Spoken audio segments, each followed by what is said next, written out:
Hello everyone. সারাদিন কি আপনার বাচ্চার পেছনে বাটি আর চামচ নিয়ে ঘুরতে হয়? খাবার দেখলেই কি আপনার সোনামণি মুখ সরিয়ে নেয়? মুখে খাবার দিলেই ঘন্টার পর ঘন্টা ফেলে রাখা কিংবা খাবার গিলে না ফেলে মুখে জমিয়ে রাখা, এগুলো এখন প্রতিটি ঘরের গল্প।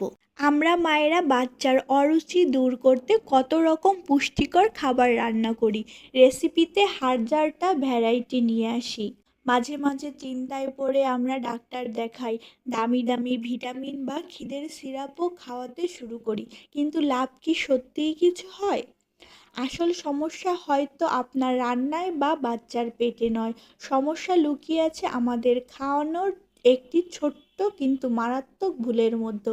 আজকের ভিডিওতে আমি সেই একটি বড় ভুল এবং তা কাটানোর দারুণ কিছু ঘরোয়া ট্রিক্স শেয়ার করব, তাই না টেনে ভিডিওটি পুরো দেখুন।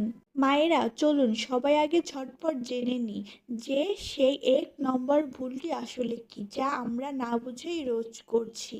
ভুলটি হলো বাচ্চার আসল খিদেকে পাত্তা না দিয়ে ঘড়ির কাঁটা মেপে জোর করে খাওয়ানো এবং তার মনোযোগ ঘোরাতে মোবাইল বা টিভি চালানো। চিকিৎসা বিজ্ঞানের ভাষায় এটাকে বলা হয় ডিস্ট্রাক্টেড ফিডিং বা খেয়ালহীনভাবে বাচ্চাকে খাবার খাওয়ানো। যখন একটি বাচ্চা স্ক্রিনের দিকে তাকিয়ে থাকে, তখন সে যান্ত্রিকভাবে খাবারটি শুধু গিলে ফেলে। সে খাবারের স্বাদ গন্ধ কিছুই বোঝে না। এর ফলে বাচ্চার সাবকনশাস মাইন্ডে খাবারের প্রতি একটি গভীর ভয় বা বিরক্তি তৈরি হয়। সে খাবারকে একটি বড় শাস্তি মনে করে। তার উপর যখন আমরা ঘড়ির কাঁটা ধরে জোর করি যে দুপুর 2টা বেজে গেছে, এখনই তোমাকে খেতে হবে, তখন বাচ্চার জেদ আরও বেড়ে যায়।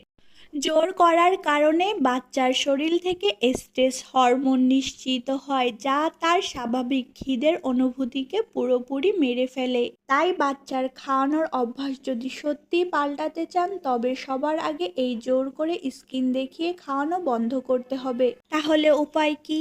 বাচ্চা নিজে থেকে কিভাবে চাইবে? চলুন এবার আসি জাদুকরী ও বৈজ্ঞানিক সমাধানগুলোর কথায়। প্রথম নিয়ম, দুটি বড় খাবারের মাঝে অন্তত 3 থেকে 4 ঘন্টা একটি গ্যাপ বা বিরতি রাখুন। এটা অত্যন্ত জরুরি। অনেক মাই ভাবেন বাচ্চা ভাত খায়নি তাই দুটো বিস্কিট বা একটু চিপস দেই। মনে রাখবেন, এই হালকা খাবারগুলোই বাচ্চার আসল খিদে নষ্ট করে। ওই 3 থেকে 4 ঘন্টার গ্যাপে বাচ্চাকে পানি ছাড়া আর কিছুই দেবেন না। যখন বাচ্চার পেট পুরোপুরি খালি হবে, তখন সে নিজে থেকেই খাবার খুঁজবে। দ্বিতীয় নিয়ম হলো রেসপন্সিভ ফিডিং। খাওয়ানোর সময় মোবাইল দূরে রাখুন।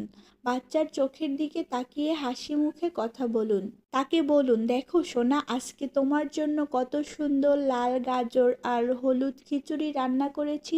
খাবারের প্রতি আগ্রহ বাড়ান।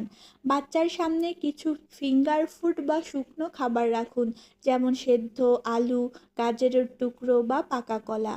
নিজের হাতে খাবার স্পর্শ করলে বাচ্চার সেন্সরি ডেভেলপমেন্ট ভালো হয়।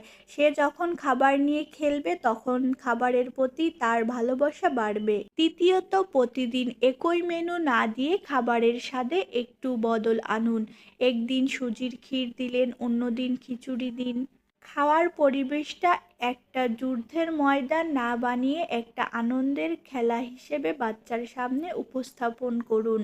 মায়েরা, আমাদের মনে রাখতে হবে যে প্রতিটি বাচ্চার কিন্তু হজম ক্ষমতা এবং খাবার চাহিদা একরকম হয় না। কোনোদিন বাচ্চা 4 চামচ বেশি খেতে পারে, আবার কোনোদিন হয়তো সে কিছুই ছুঁয়ে দেখলো না। এতে ভয় পাওয়ার বা ঘাবড়ানোর কিছু নেই। জোর করার এই পুরনো ভুল অভ্যাসটি আজই বদলে ফেলুন আর বাচ্চার খিদেকে সম্মান করুন। দেখবেন বাচ্চা নিজে থেকেই চেয়ে খাচ্ছে। তো প্রিয় ভিউয়ার্স, এই রকম আরও দরকারি ও সায়েন্টিফিক বেবি কেয়ার টিপস পেতে নিয়মিত আমার হেলদি বেবি কিচেন চ্যানেলটি এখনই সাবস্ক্রাইব করে রাখুন। ধন্যবাদ।